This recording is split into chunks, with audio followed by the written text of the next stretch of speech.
அன்புள்ள கிரியஸ், இது நம்ம ஃபேமிலி.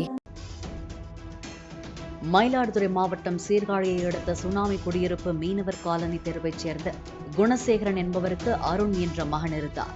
இவருக்கு பூம்புகாரைச் சேர்ந்த பெண்ணை கண்டவுடன் பிடித்து போய் உள்ளது. தொடர்ந்து தரங்கம்பாடி கடற்கரையில் வைத்து அந்த பெண்ணை திருமணம் செய்து கொண்டுள்ளார். பின்னர் இருவரும் வேளாங்கண்ணி சென்று விடுதியில் தங்கியுள்ளனர். தேனிலவின் போதே இருவருக்கும் பிரச்சனை வந்ததாக தெரிகிறது.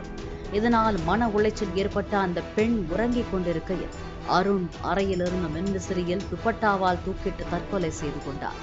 தகவல் அறிந்த வேளாங்கண்ணி போலீசார் சம்பவ இடத்திற்கு சென்று அருணின் சடலத்தை மீட்டு பிரேத பரிசோதனைக்காக நாகை அரசு மருத்துவமனைக்கு அனுப்பி வைத்தனர்.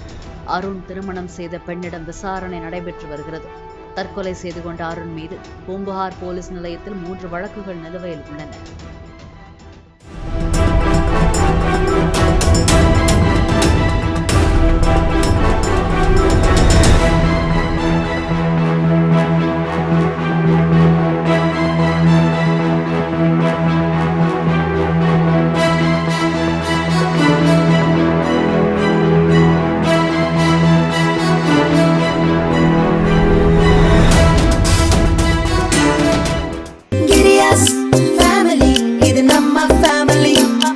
அன்புள்ள கிரியஸ், இது நம்ம ஃபேமிலி.